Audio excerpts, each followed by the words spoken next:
Hey, what's up, Freedom Protectors? I'm out here doing some yard work, but I had to stop because this video I am going to share with you right now is the most important video you are going to watch on the Second Amendment and the gun debate, certainly this year, and it might be ever, okay?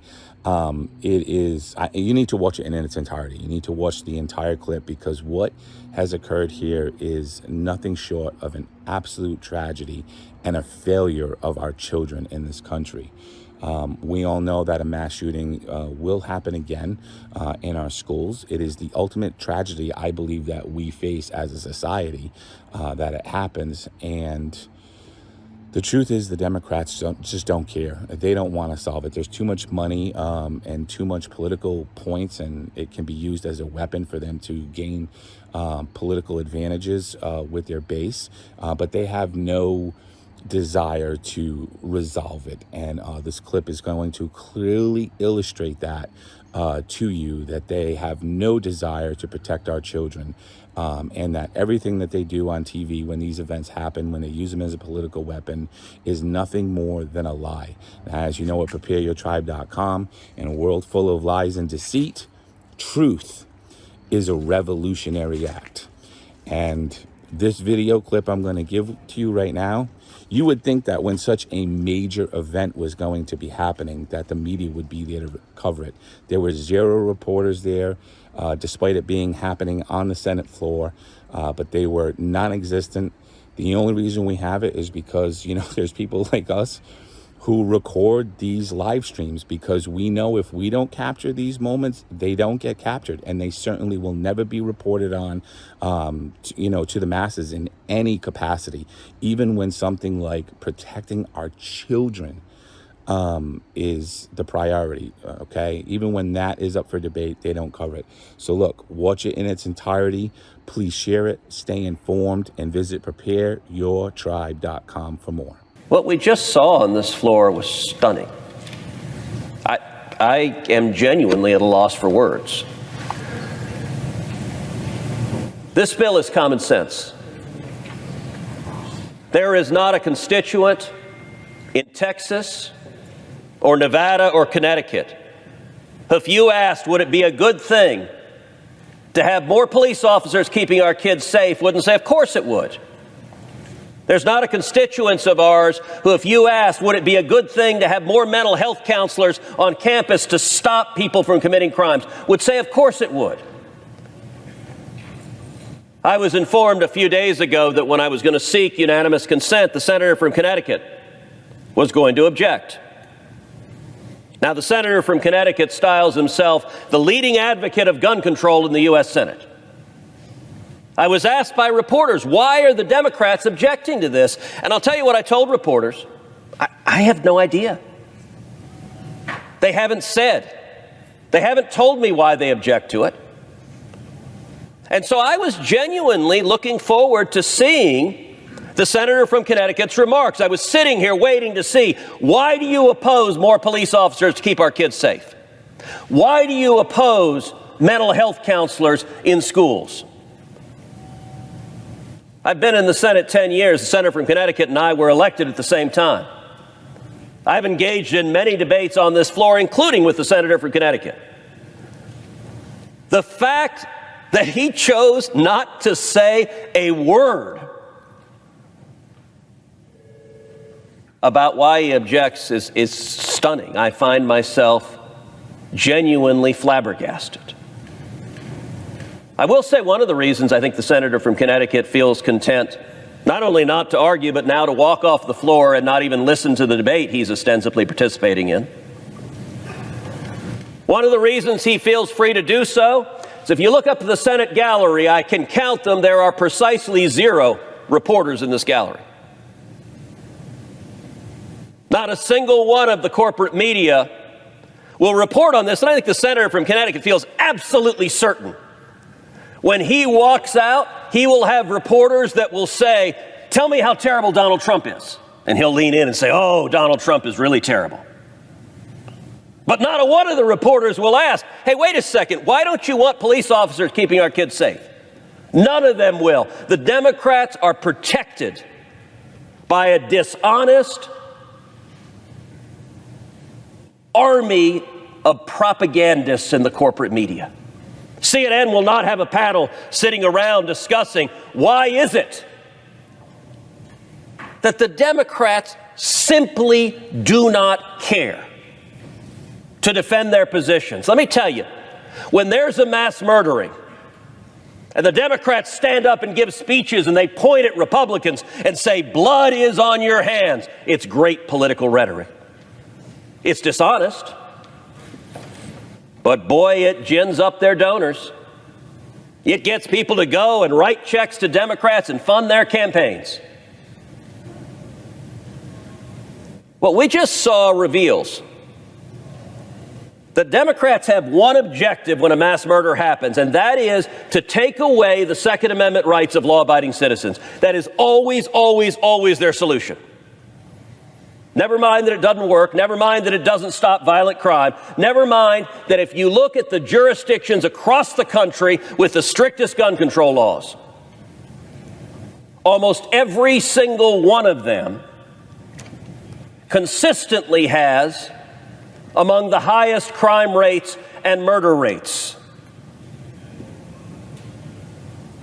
Earlier this year, the senator from Connecticut authored his big gun control package, rammed it through this body. A package which will do nothing, zero, to stop mass murders. We will see another mass murder. I pray that we don't. But evil exists in the world, and if another lunatic attacks a school, and there's not a police officer at the front door to stop him, remember right now. Remember this moment when the Democrats said, no, we will not protect our kids.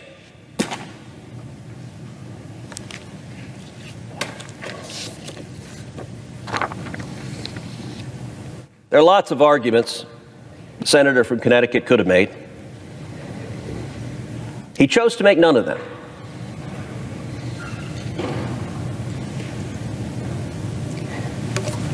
If he does not like how the money in this bill is specifically spent, I'm now going to propound a second unanimous consent bill.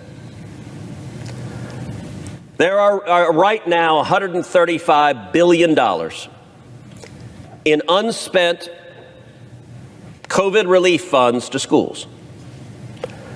Under the rules the Democrats have put in place, those funds cannot be spent on school security. The second bill that I'm going to ask this body to pass is a bill that is very simple. It's one page. It says schools can spend some of that $135 billion on school security. They can decide what to spend it on. But if they decide they want to hire an additional police officer, they can spend the money on that. If they decide they want to enhance the physical security of their campus to make their students safer, they can spend it on that.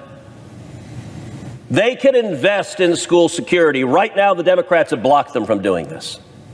These are funds Congress has already appropriated that haven't been spent. And this bill is unbelievably simple. It says the schools can choose to invest in school security.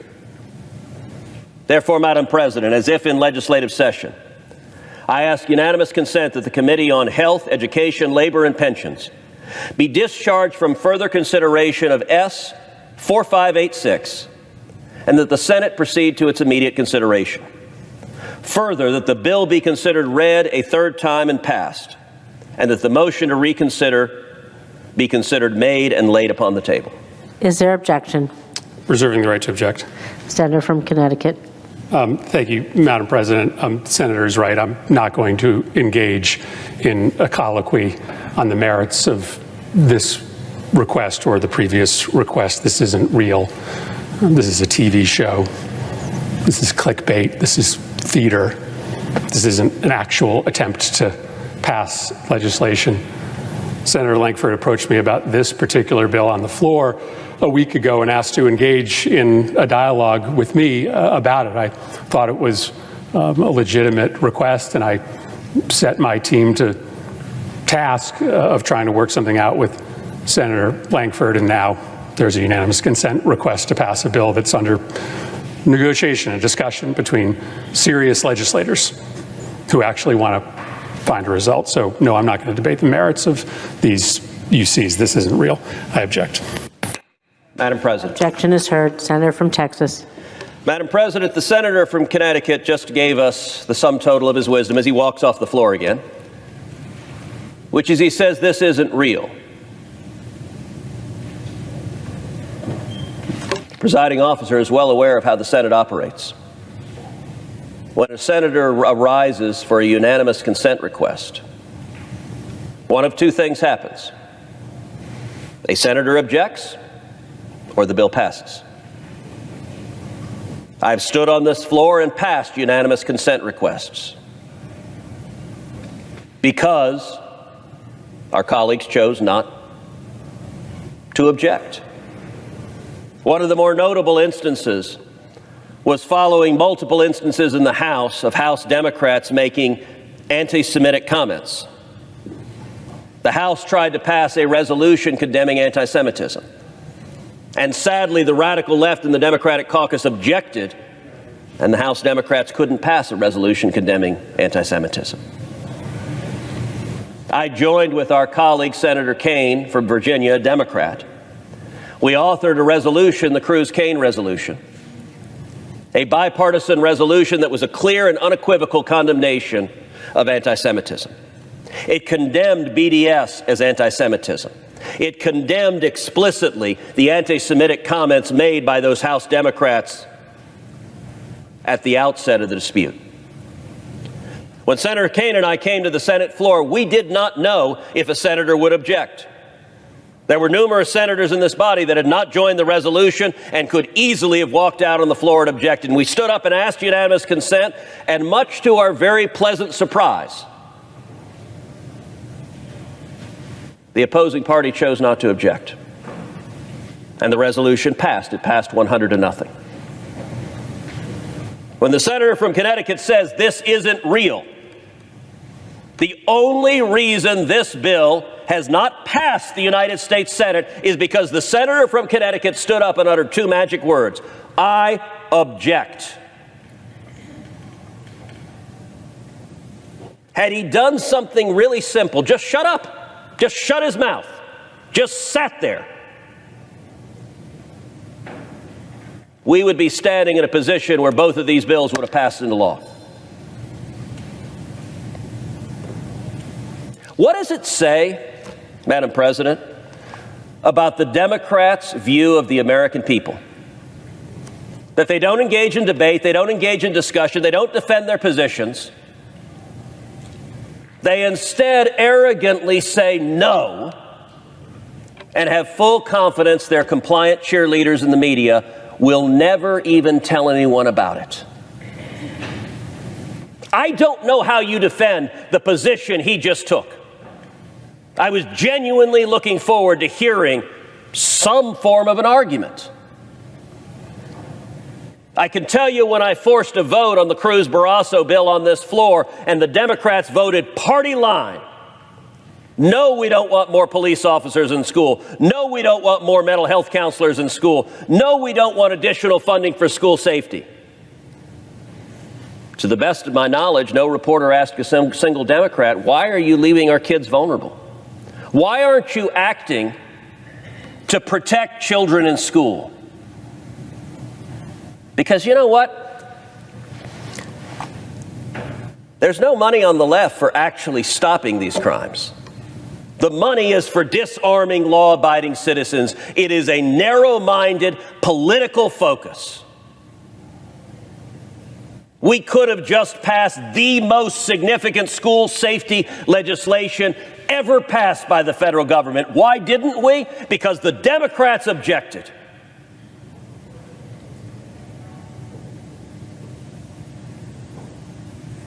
That objection is wrong, it's irresponsible, and it shows a willingness to play political games while demonstrating contempt for our constituents. Today, the United States Senate failed the American people. Today, the United States Senate failed the school children of America. And I pray that the consequences are not truly horrific. I pray that this body will show up and do its damn job. Debate real issues and pass real legislation that will actually stop crime, rather than the empty political gestures of the left. I yield the floor.